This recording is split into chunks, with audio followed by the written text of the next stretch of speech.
ओम हरि ओम। ओम नमो भगवते वासुदेवाय नमः। ओम नमो नारायण नमो गोविंदाय नमः। मधुसूदने नमः। गिरिधारी गोपीनाथ नमः। ओम नमो भगवते लोकनाथाय नमः। लोकनाथम ब्रह्मचारी जुगेश्वर महात्म रुग सुख दुख तापवश्च शांति प्रदाकरम नमो नमः। यदा यदाई जमैश्य ग्लानि भवति भारत ঐব্য কামনঙ্গে ধর্মস্য তদত্তনঙ্গে সৃজনাহ্যম। রনে বনে জলে জঙ্গলে যখন যেখানে বিপদে পড়িবে লোকনাথে বাবার কথা স্মরণ রাখিবে। লোকনাথে বাবা বিপদ থেকে রক্ষা করিবেন। ओम नमः बृहत सच्चरित्र गरुड़ पुराण की जय। 16विंश अध्याय सपिंडीकरण विधि अध्याय। गरुड़ कहेन पुनः हे सुरवरे आमा प्रति कृपा दान करी অতঃপরে কোন কালে মৃত প্রাণীগণকে সম্পিণ্ডনে করিবারে বিধি হয় বলুন কনে। মৃত দেশে সপিণ্ডনে প্রেতেরও কি গতি অন্যতায় কিবা গতি বলুন সম্প্রতি। কেমন স্ত্রী পুরুষের সপিণ্ডীকরণ আমার নিকটে তাহা বলুন কনে। পতি তার পত্নী সপিণ্ডী বাগী হয় কেমন সমানে তাহা হয় কহ সমুদয়। পতির জীবাদশায় কোন সে প্রকারে রমণীর সপিণ্ডীকরণে কহ মোরে। নারীগণ কি প্রকারে পতি লুকে যায় আর জানিতে বাসনা মম বলুন আমায়। নারী চিতা রুহিনে করিলে কি প্রকারে শ্রাদ্ধের বিধানে হবে কহিবেন আরেম। সেদিনে বিশতে স্বর্গ হবে কি প্রকারে তাহাই আমাকে কইবেন কৃপা করে। আরে যদি সপিণ্ডীকরণে করা হয় তাতে ঘটদানাদি কি প্রকারেতে হয়। প্রভু জগতের হিত করিতে সাধন কৃপা করি সমুদয় করুণ কীর্তনে। ভগবান কহেন শুনো বিনতানন্দন যে প্রকারে সাধ্য হবে সপিণ্ডীকরণ। মরণের পরে 1 বৎসর যাবৎ হে কগয় আকাশ মার্গে গমন করতম। পরে তথা হতে পিতৃগণের সহিত নরগণ পিতৃলোকে হয় উপস্থিত। অতএব সেই কালে তার পুত্রগণ জনকের করিবে কে সপিণ্ডীকরণ। হে কগ জীবের মৃত্যু হইবার পর আর পরিপূর্ণ হইবে যখন সংবৎসর সমপিণ্ড ভাগ পিতৃগণের সহিত অবশ্য নির্দেশ করে জানিবে নিশ্চিতে। যে বিধানে যার পিণ্ড হয় প্রকাশন আর মৃতাচ্ছিন্নকে শ্রাদ্ধ তার হইবে তেমন। বর্ষান্তে প্রেতের পিণ্ড হইবে মিলন আর সপিণ্ডীকরণে মোক্ষে করিবে গমন। যে প্রেতের সপিণ্ডীকরণ নাই হয় তার নাম তেজি পিতৃলোক গণ্য হয়। ত্রিপক্ষে ষণ্মাসে কিংবা বৎসরান্তে তাই অবশ্যই সপিণ্ডীকরণ করা চাই। এরূপে সাধনে পিতা মহাদির শনে অবশ্যই পিতৃদেবে করিবে মিলনে। গৃহস্থ পিতার হইলে মরণ যখন তদু উপদেশে নাহি হইলে সপিণ্ডীকরণ। স্বগোত্র বিহিত বৃদ্ধি ক্রিয়াকলাপেতে বিবাহাদি না করিবে শুনো বিধি মতে। যে গৃহে যাবতে নহে স্বপিণ্ডীকরণ, আর কেহ তথা ভিক্ষা নাহি করিবে গ্রহণ। হে কগ যাবত পিতৃলোকের সহিতে পিণ্ডের মিলন নাহি হয় অবিহিতে, তাবতে তাহারে স্বগোত্রের নিকটেতেই অনিশ্চয়ী ও অসুচি রহিবে জানিবে অন্তরেতে। স্বপিণ্ডীকরণে পূর্বে প্রেতই উচ্চারিয়াম, করিবে শ্রাদ্ধাদি কর্ম বিধান মানিয়া।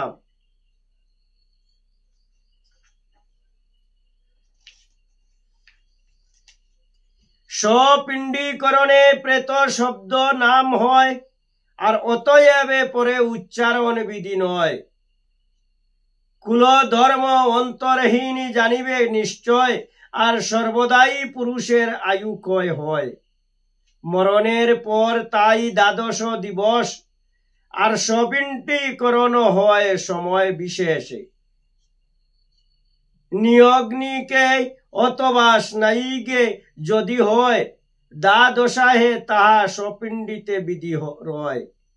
দ্বাদশাহে স্বপিণ্ডীকরণ করিবার যদ্যপি সামর্থ্য নাই তাকয়ে কাহার, তাহলে ত্রিপক্ষে বা সন্মাসে সংবৎসরে সাধন ব্যবস্থা রহে জানিবে অন্তরে, যে হে গরুর স্বপুত্রক ব্যক্তির কখন একাদৃষ্ট না করিবে এ শাস্ত্র বচন।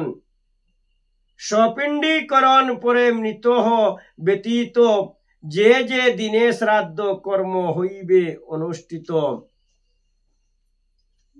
ত্রয়ী পুরুষকে শ্রাদ্ধ যেই যেই দিনে আর করিতে বিধান হয় জানিবে কে মনে। ইহাতে আসক্ত জন পার্বণ দিবসে পিতা মহাদির শ্রাদ্ধ করিবে বিশেষে। মৃতদিন মৃত মানুষ অজ্ঞাত যথায়, তাহাতে পার্বণ শ্রাদ্ধ করিবে শ্রদ্ধায়। শ্রাদ্ধের দ্বারায় হয় শরীর সৃজন, আর পিতৃগণ সহদান করিবে গ্রহণ। যখন ষোড়শ শ্রাদ্ধ হয় অনুষ্ঠিত, সে পিতৃগণের শনে হয় আনন্দিত। অতএব হে গরুর মৃতের তনয়, স্বপিণ্ডীকরণ কর্ম করিবে নিশ্চয়। পুত্রের অভাবে শ্রাদ্ধ পত্নী করিবে, আর পত্নীর অভাবে তাহা ভ্রাতা সমাপিবে। ভ্রাতা বিনা তা জানি সাধিবে ভ্রাতার নন্দন, তাহার অভাবে হলে স্বপিণ্ডীকরণ স্বপিণ্ডগণ। স্বপিণ্ডের অভাব হইলে শিষ্যগণ শ্রাদ্ধাদিতে অধিকারী হইবেন তখন। হে গরুর করিয়াই স্বপিণ্ডীকরণ, অবৈদিকের কার্য করিবে সাধন। অপুত্রের ভার্যা ভ্রাতা কিংবা ভাতৃপুত্র স্বপিণ্ডীকরণে শ্রাদ্ধ করিতে উচিত। এক গর্ভজাত ভাতৃগণের ভিতরে কোন একজন যদি পুত্র লাভ করে, তবে সেই পুত্র দ্বারা সকল ভ্রাতাই পুত্রবানের রূপে গণ্য হইবেন সদাই। পুত্রহীন ব্যক্তি হেন বাইর্যাই তখনে স্বপিণ্ডীকরণে শ্রাদ্ধ করিবে সাধন। পত্নী যদি সেই কর্মে অসমর্থ হয়, পুরোহিত দ্বারা তাহা সাধিবে নিশ্চয়। হে গরুর কৃতচূড় পুত্র যদি হয়, পিতৃশ্রাদ্ধ তার দ্বারা হইবে নিশ্চয়। কিন্তু সদা শব্দ কিংবা বেদের অক্ষর উচ্চারণ না করিবে তখন ফকিবর। স্ত্রীর স্বপিণ্ডন কালে করিবে যখন, তিনি তিন পুরুষের পিণ্ড করিবে মিশ্রণ। পুত্র দ্বারা সাধ্য যথা পিতৃ স্বপিণ্ডন, কনিষ্ঠ করিবে তথা জ্যৈষ্ঠের সাধন। সংবৎসর মধ্যে কিংবা পূর্ণ সংবৎসরে স্বপিণ্ডীকরণে বিধি জানিবে অন্তরে। যদুদ্দেশে হইয়াছে স্বপিণ্ডীকরণ, তাহার পৃথক ক্রিয়া নহে প্রয়োজন। স্বপিণ্ডীকরণে শ্রাদ্ধ হইলে সাধিত, তাহার পৃথক শ্রাদ্ধ বড়ই নিন্দিত। এমন গৃহীত কর্ম যে জন সাধায়, পিতৃবদে পাপে বাগী সেই জনেত হয়। অজ্ঞাতে পৃথক শ্রাদ্ধ যে করে সাধন, প্রায়শ্চিত্ত বিধি পুনঃ স্বপিণ্ডীকরণে। স্বপিণ্ডী পরে যদি একাদৃষ্ট করে, প্রেত সহ নিজে যায় নরক ভিতরে। বৎসরের মধ্যে প্রেত নিবৃত্তি কারণ, নাম গোত্র দ্বারা ক্রিয়া করিবে সাধনে। ভুজনে গোটাদি দানে কার্য সমুদয়, দীপ দানে আদি যাহা শাস্ত্র বিধি রয়। স্বপিণ্ডীকরণ কার্য হইলে অবসান, একের উদ্দেশ্যে দিবে সেই সব দানে। সাধ্যামত পিণ্ড দান করিলে শ্রদ্ধায়, বর্ষা বিধি পিতে প্রেতেরও জীবন বৃদ্ধি তায়। দ্রব্য দেহদারী বিমানস্থ যে সেই প্রেতে, ধর্মের শাসনে সদা তাকে পরিতৃপ্ত। হে গরুর পিতা যদি তাকে বর্তমান, স্বপিণ্ডীকরণ পুত্রে না হয় বিধান। যদ্যপি স্বামীর মাতা তাকে নজীবিত, স্ত্রীর স্বপিণ্ডনে তাহে না হয় বিহিত। পতির মৃত্যুর পরে চতুর্থ দিবসে, সেই পতিব্রতা নারী অগ্নিতে প্রবেশে। হে খগবর্তার শ্রাদ্ধ দিবসে তখন, বৃষতে স্বর্গাদি তার করিবে সাধন। সেই দিবসেই হবে অশৌচ নিবৃত্তি, এরূপ বিধান শুন খড়গপতি। পুত্রের জন্মের পরে কোন রমণী, হইবে পতির নামে গোত্র বাগিনী। কিন্তু যদি নাই হয় পুত্রতে পাদনে, পুনর্বারে পিতৃগোত্রে করিবে গমনে। হে গরুর যেই বার্যাপতির সহিতে, সহমৃতা ওইবারে প্রবেশে অগ্নিতে। তখন পতির শ্রাদ্ধ দিবসে মাতার, করিবে পৃথক শ্রাদ্ধ শুন গুণাধারে। ও পুত্রক স্ত্রী পুরুষে একই দিনেতে, যদ্যপি দাহন হয় একই চিতাতে। তাহলে পৃথক শ্রাদ্ধ না হয় অবিহিত, স্ত্রীর স্বপিণ্ডনে হবে পতির সহিত। দম্পতিকে ভিন্ন পিণ্ডে করিলে যুজন, তাহে মহাদোষে লিপ্ত হইবে সেজন। যদি স্ত্রী পুরুষ এক সীতার উপরে, আরোহণে নিজ নিজ প্রাণ ত্যাগ করে, তবে তাহাদেরও শ্রাদ্ধ এক ভাগে হবে, পৃথক ভাবেতে কিন্তু পিণ্ড দান দিবে। 1620 স্বর্গ নব শ্রাদ্ধ তার, করিবে পৃথক ভাবে শাস্ত্র অনুসারে। আরে মহাদানে যেই শাস্ত্র বিধি রয়, বর্ষ মধ্যে পৃথক করিবে সমুদয়। তাহে পৃথ চিরকালে তৃপ্তি লাভে করে, তাহাতে সংশয় নাই রাখিও অন্তরে। স্ত্রী বা পুরুষের গোত্র যদি এক হয়, এক দিবসেই যদি মরণ হল বয়, তাহলে উভয়ের এক তিন্ডিলেতে পৃথক পৃথক হুমে হইবে বিধিমতে। এক দশায়েতে শ্রাদ্ধ পৃথক করিবে, পৃথক ভোজনে আর পিণ্ড করাইবে। স্ত্রী পুরুষে এক ভাগে শ্রাদ্ধ হতে পারে, অন্যান্য গৃহীত তাহা জানিবে অন্তরে।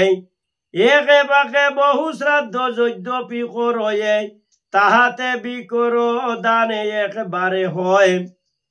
কিন্তু বহু পিণ্ড দানে করিবে সাধন, অবশ্যই জানিবে এই শাস্ত্রের অবসন।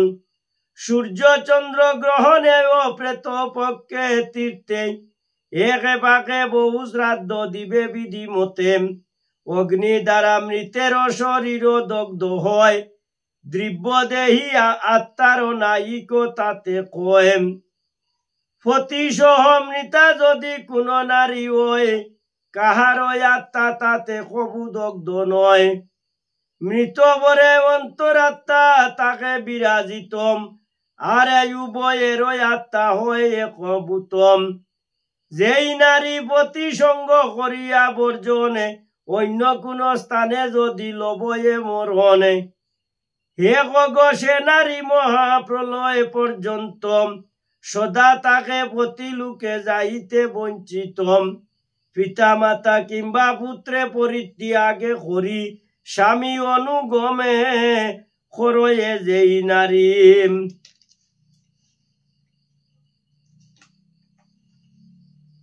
সেই নারী চিরকাল সুভোগে করে, তাতে কোনো নাই রাখি সংশয় অন্তরে। গত অনুগমনকারিণী নারীগণ, অবশ্যই স্বর্গলোকে করয়ে গমন।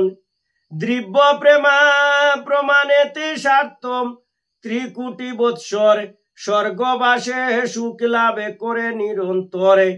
মহাভোগযুক্ত কুলে জন্ম লবি পরে, গতির সহিত মহাপ্রীতি লাভে করে।